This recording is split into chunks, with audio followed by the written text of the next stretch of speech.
The following Dungeons & Dragons actual play podcast is based on real events from the history of American crime. Some of this imagery might be upsetting. Listener discretion is advised. Infinite power, infinite power, infinite power, infinite power, infinite power.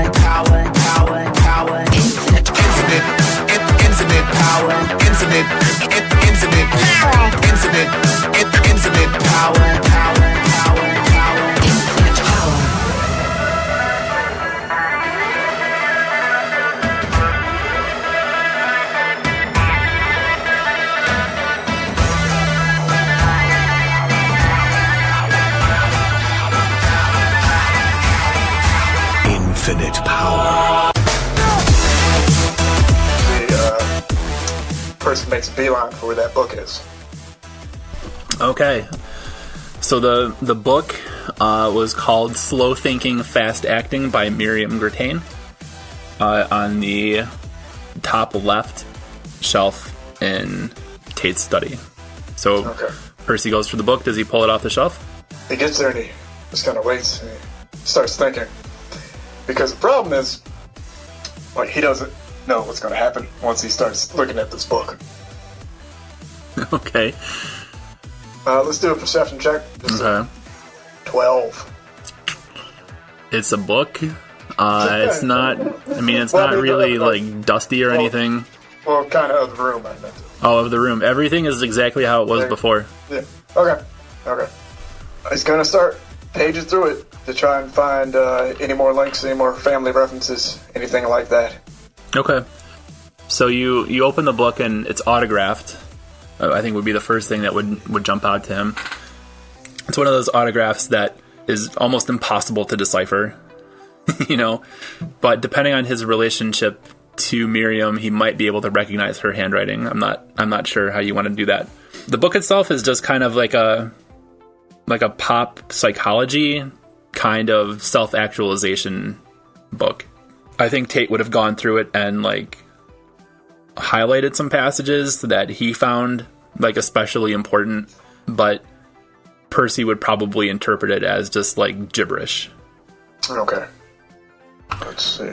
I'm trying to think of what else we can do here. All right, so you think, and then we'll cut back to Aeolus and Nim and Paul, who have made their way out of the underneath, walking past Jethro the guard. Is there anything you want to say to Jethro on your way out? Hello, my son. We're just gonna make our way up top. My friend here, Paul, a fellow believer, wishes to go up top and experience what it's like to breathe the air given to him by the great Bahamut. Fellow believer.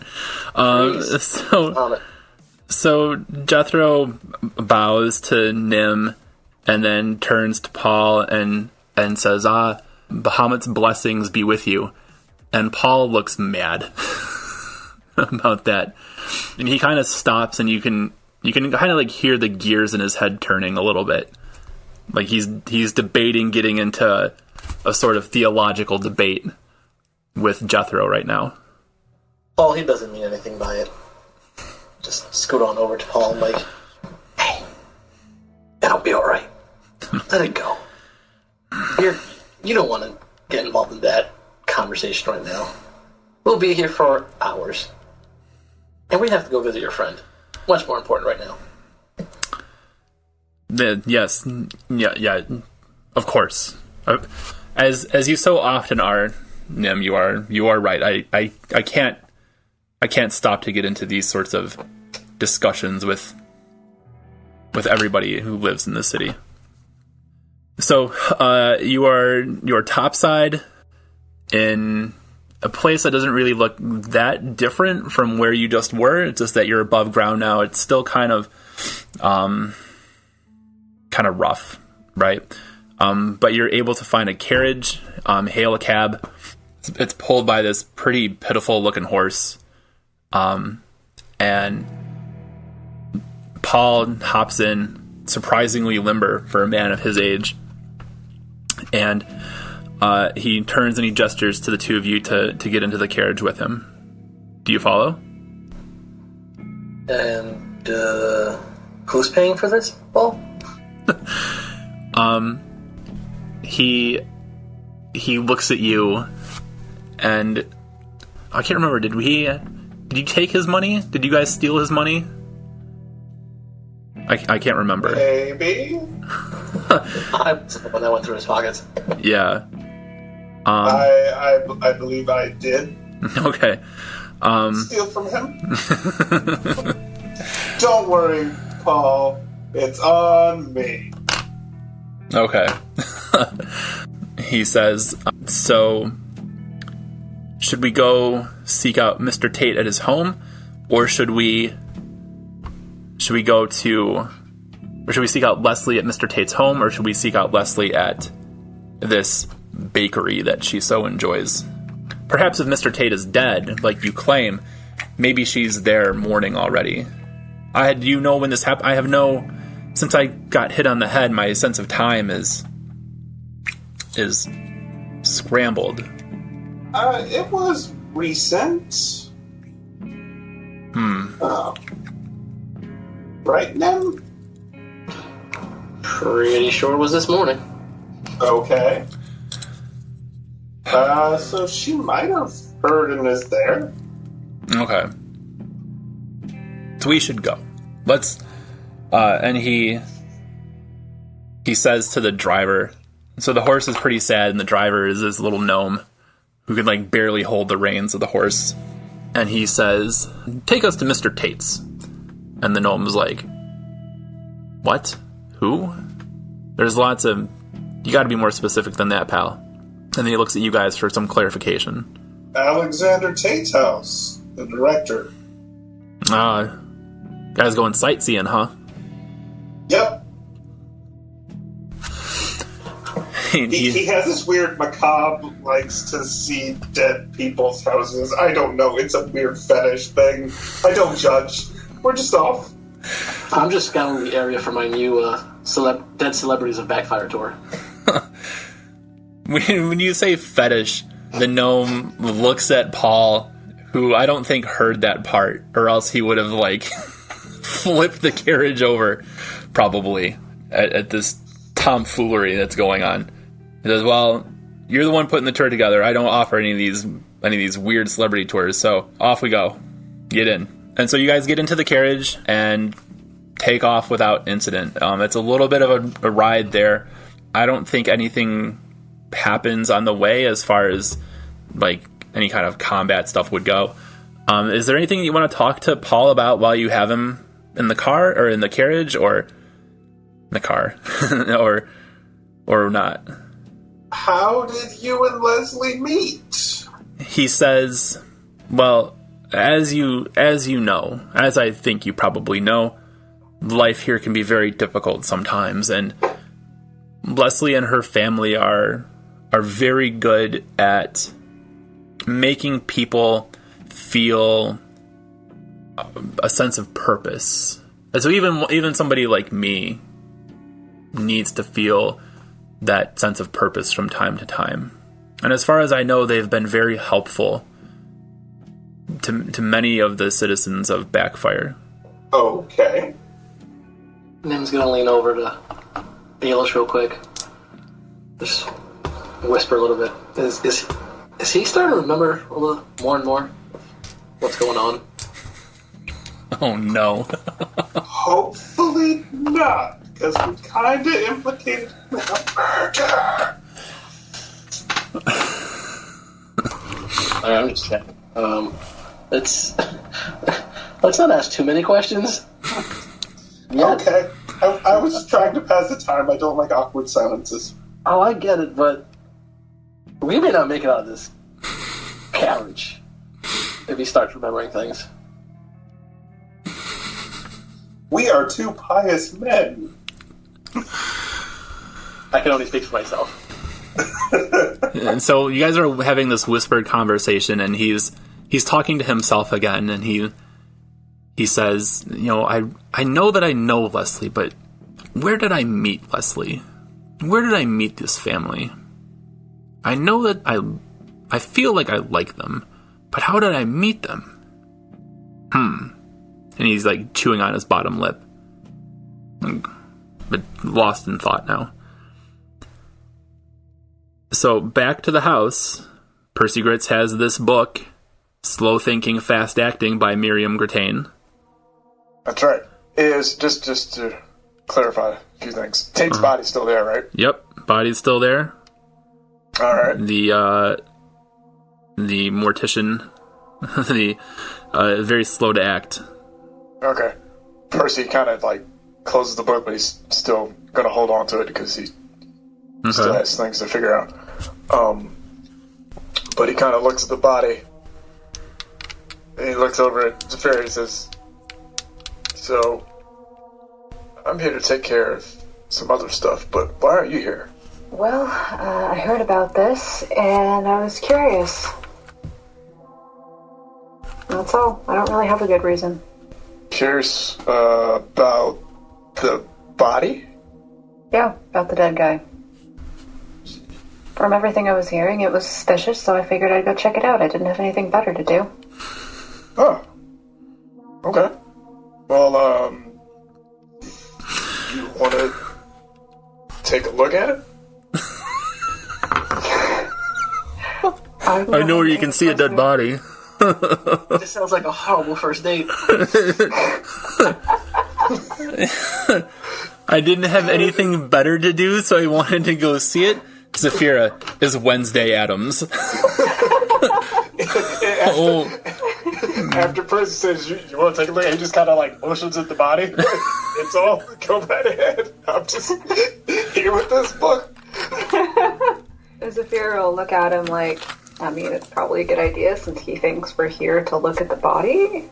So I'll kind of just give Percy a weird look and then go over the body and start doing a more thorough investigation of it, like based off of the stuff that I saw in the basement, like what looked to be his notes and stuff. I'll go ahead and maybe, like, thinking of that, try to see if any of that might apply to what happened to him.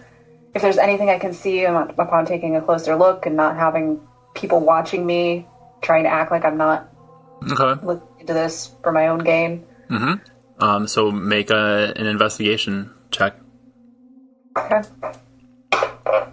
15. Okay, so you give him a more thorough sort of pat down, because Solar and Rusty didn't really go into a lot of detail with him, if memory serves, or we're just retconning to say that maybe their roles weren't great. I don't know. Sorry, Tom. And you kind of check his coat pockets, and there's nothing really there. You kind of investigate around the scorch mark and the burn marks. It smells pretty bad. You can see some faded scars on his neck that looked like they could have been bite marks.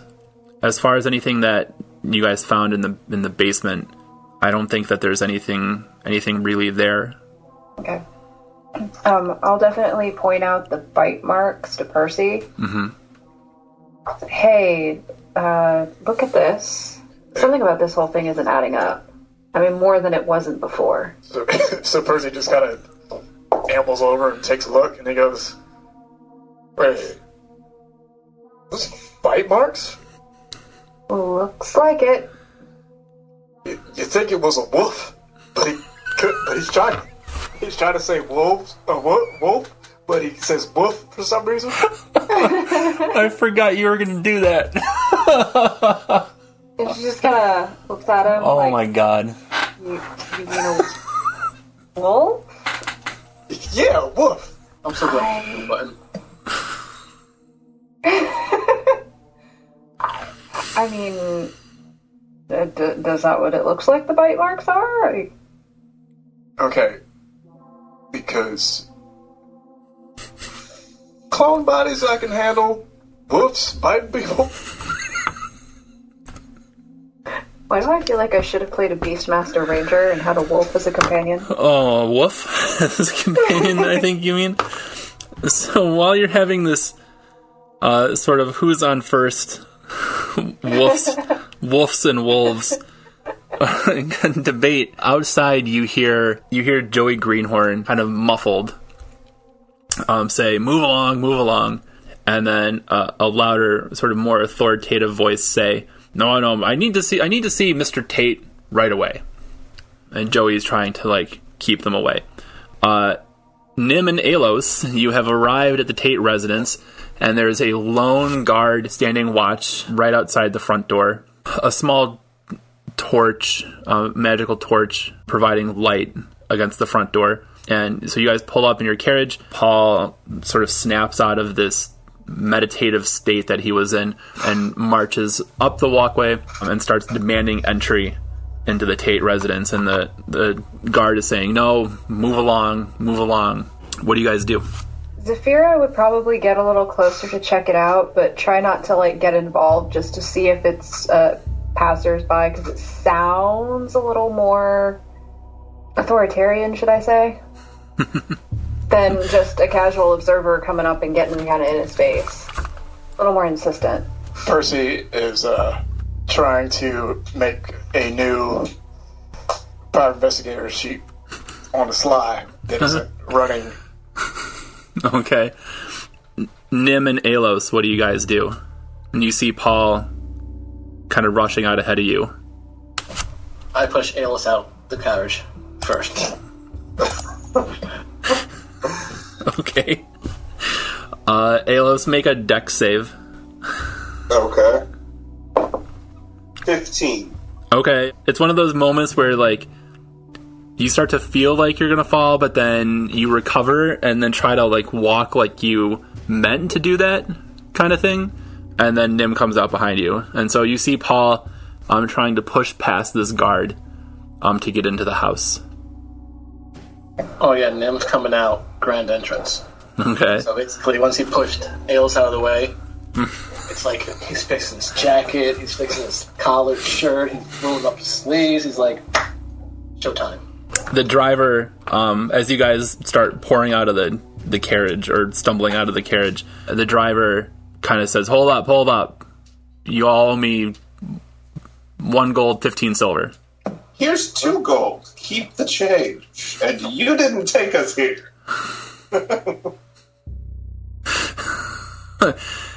He kind of gives Alos this weird look about, like, but he did take you there?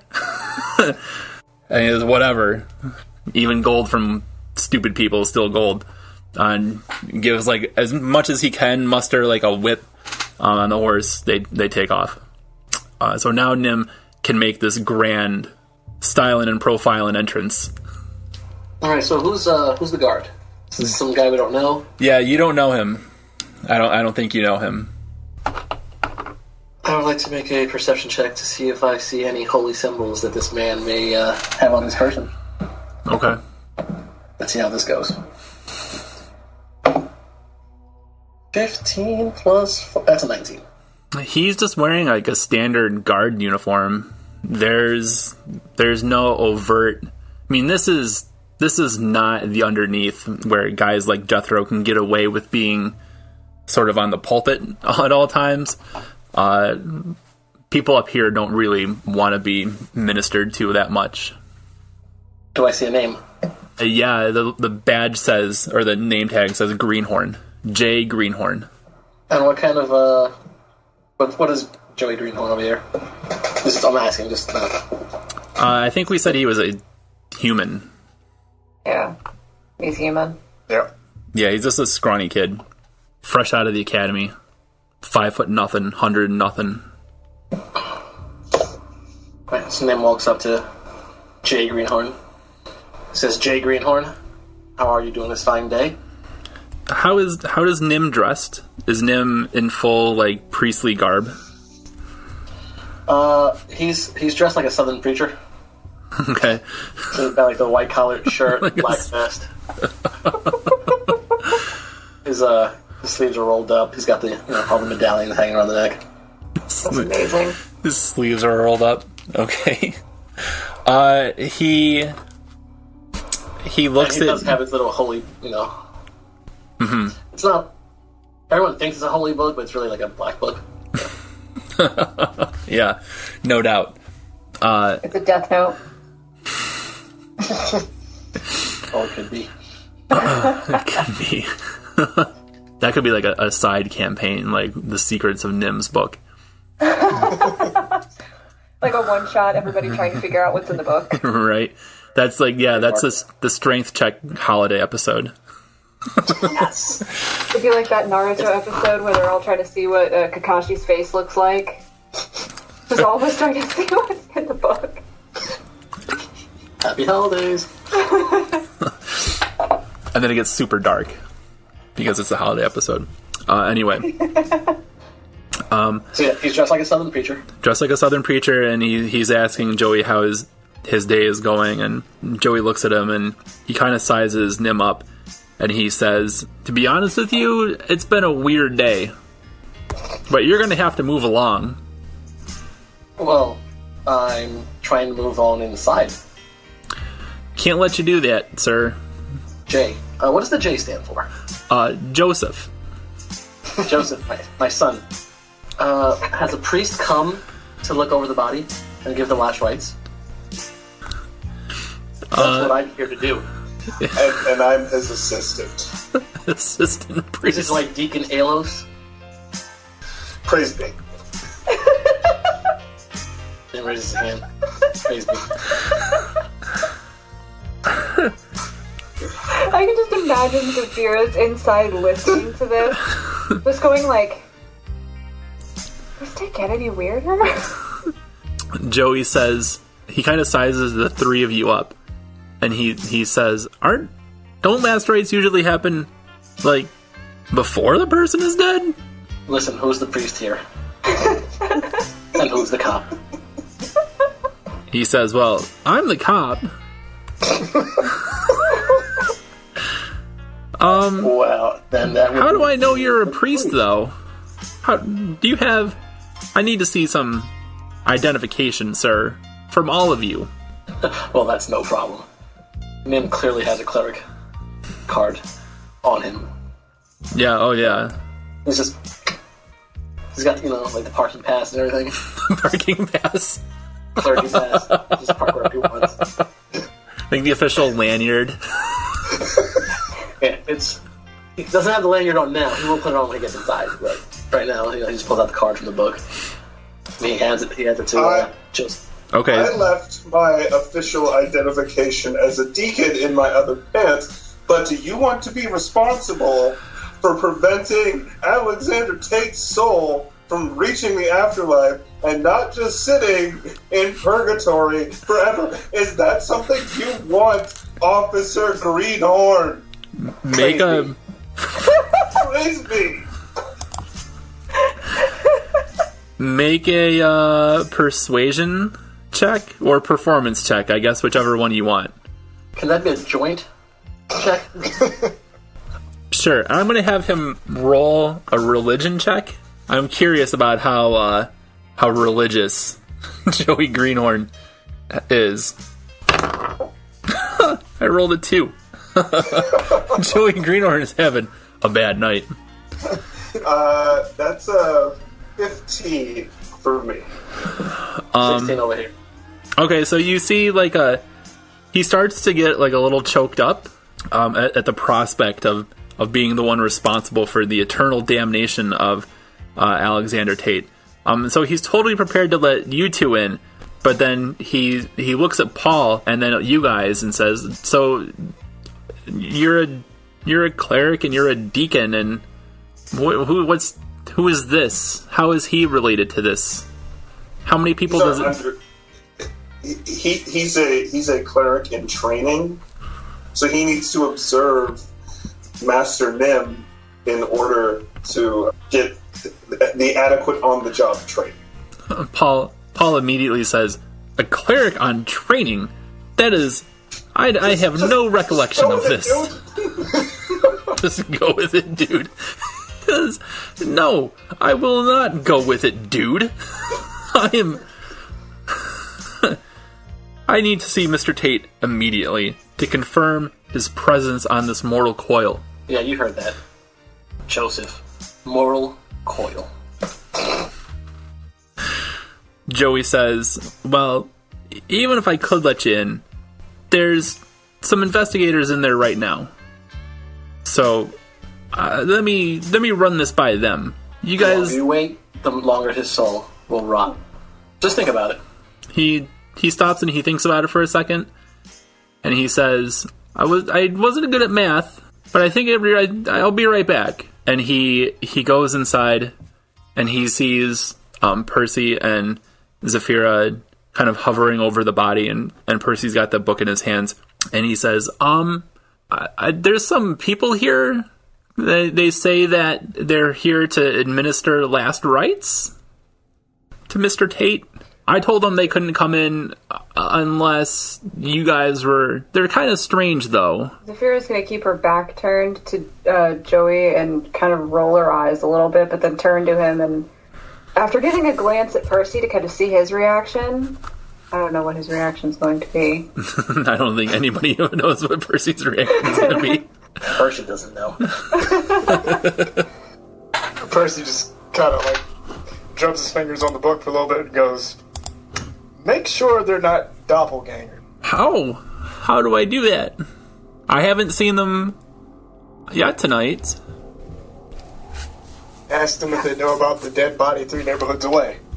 Okay.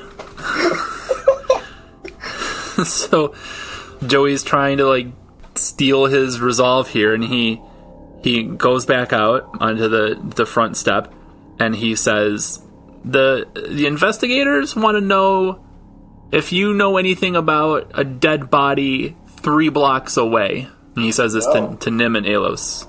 Are you questioning a priest right now? I'm just following orders, sir.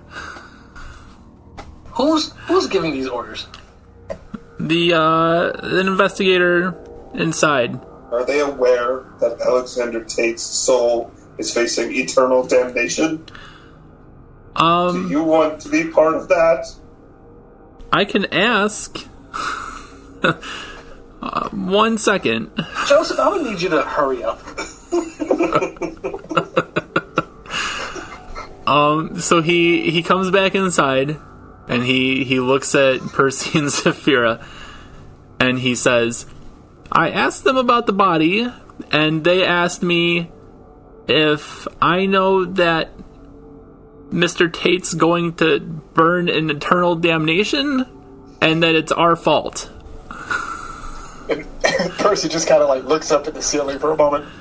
He looks back at Joey. He says, Joey, Yeah? this is what we're going to have to do. They can come in here, but they have to define what damnation is. And once they do that, they can come in. Now, it's got to be all of them. It can't just be one person answering for everybody. It has to be all. It has to be all of them, or else they can't come in. So, I just want to make sure I understand. They didn't go over this much in the academy. They never do. Yeah. You want each of them to define damnation. That's correct. Are they individually allowed to hear each other's answers? Yes, but they can't repeat them. Okay. Can I ask why you want them to do this? Because if they have to prevent a soul from being damned, then they have to define damnation first. Oh, makes a lot of sense when you say it.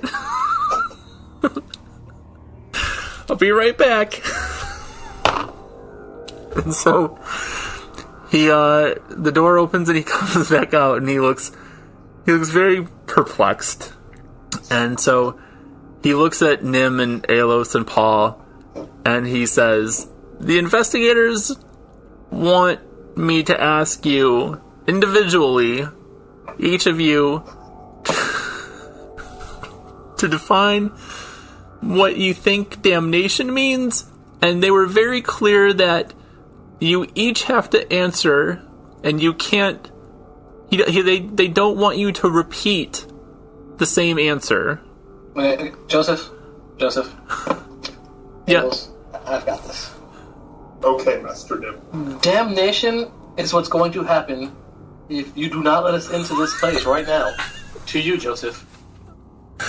I will strike down upon thee with damnation. How's that for a definition you want to give back to your boss? As a matter of fact, where is your boss? Let me talk to your boss, because you asked me for ID. I want to see his ID. Because, Who I'm dealing with. he says, okay, so that's one answer, and then he turns to Alos, and he says, what's your... Hi again, everybody. This is Dr. Andy Wilczak. I wanted to say thanks again for taking time to listen to the show. We really appreciate it. The reason why I wanted to make Strength Check into an actual play D&D podcast, when there are so many other actual play shows out there that are probably way better than anything that I could do, is I want to draw your attention to a project that I'm a part of here in northeastern Pennsylvania. We're calling it Play for Progress, and the idea is to use D&D and eventually, hopefully, probably other tabletop games to help middle school and high school kids who are struggling with mental health problems or addiction issues, or who feel alienated or isolated in some way. This part of Pennsylvania has been hit really, really hard by the opioid crisis. This part of Pennsylvania has a very high alcoholism rate. And this part of Pennsylvania is diversifying very quickly, and there are those who have capitalized on that to try to create more conflict between people. So we have a lot of kids here who are alone and who are suffering, and suffering mightily. So what we're doing, and the point of this message now, is to just let you know that we are raising money to make Play for Progress a sustainable force for good in the northeastern Pennsylvania area. If you have even $5 to spare for us, you can go to GoFundMe.com/playforprogress with hyphens between the words, so play-for-progress.